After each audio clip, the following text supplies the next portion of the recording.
ఎందుకు అరెస్ట్ చేశారు? ఏం తప్పు చేసిందని అరెస్ట్ చేశారు? తనని పోలీసులు తీసుకెళ్తుంటే మీరంతా ఏం చేస్తున్నారు? అంటే పెద్దమ్మ, అది మీ ఆపాలని ఎంతో ప్రయత్నించాం పెద్దమ్మ. కానీ వీసా టైం అయిపోయింది. తను ఇంకా మన దేశంలో ఉండకూడదట. వీసా గడువు అయిపోయిన తర్వాత ఇక్కడే ఉండడం నేరం అంట. నేరం ఎలా అవుతుంది?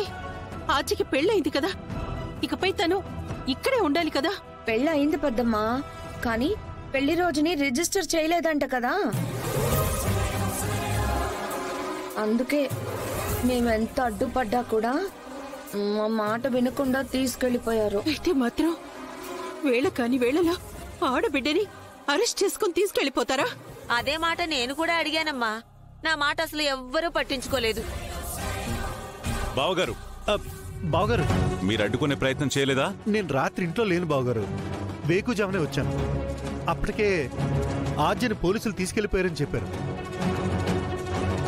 సీనా ఎక్కడున్నాడు? ఆద్య కోసమే స్టేషన్కి వెళ్ళాడులే వదినా. ఇప్పటికే సీను స్టేషన్ కి వెళ్ళుండొచ్చు. ఎవరైనా ఫోన్ చేయండి. ఏమండి, నాకెందుకో భయంగా ఉందండి. ఇంటికొచ్చిన పోలీసులు ఎవరో ఏంటో కనుక్కోండి. కంగారు పడక జానకి. అమ్మా చారు, ఎవరు వాళ్ళు? ఏ ఏరియా ఇన్స్పెక్టర్ అంట? అంటే పేర్లు అడుగుతామా పెద్దనాన్న? అయితే సరే, నేనే పోలీస్ స్టేషన్ కి ఫోన్ చేస్తాను.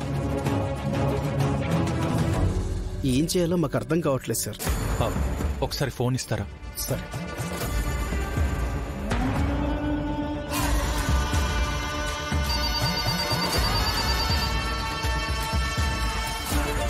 హలో హలో మావయ్య, నేను సీనుని మాట్లాడుతున్నాను. ఎక్కడున్నావు సీను? ఇక్కడ స్టేషన్ దగ్గరే ఉన్నాను మావయ్య. ఆద్య ఎక్కడుంది?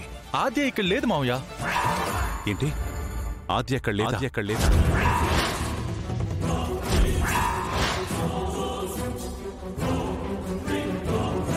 ఆద్య ఎక్కడ లేకపోవడం ఏంటి? ఒకసారి ఇన్స్పెక్టర్ గారికి ఫోన్ ఇవ్వు. మా మావయ్య మాట్లాడతారంట. నమస్తే రఘురామ్ గారు. ఏంటి సార్, రాత్రి వచ్చి మా ఆద్యను అరెస్ట్ చేసుకుని తీసుకెళ్లారట? తను చేసిన తప్పేంటి? ఎందుకు అరెస్ట్ చేశారు మీరు? ఎక్కడుంది తను? రఘురామ్ గారు, ఒకసారి నేను చెప్పేది వినండి. మీరన్నా మీ కుటుంబం అన్నా చాలా గౌరవం ఉంది. ఏదైనా సమస్య ఉన్నా మీకు తెలియకుండా మీ ఇంటికి వచ్చి మేము అరెస్ట్ చేసే పరిస్థితి ఎప్పుడూ రాదు సార్. ఆద్య గారిని అరెస్ట్ చేసింది మేము కాదు సార్.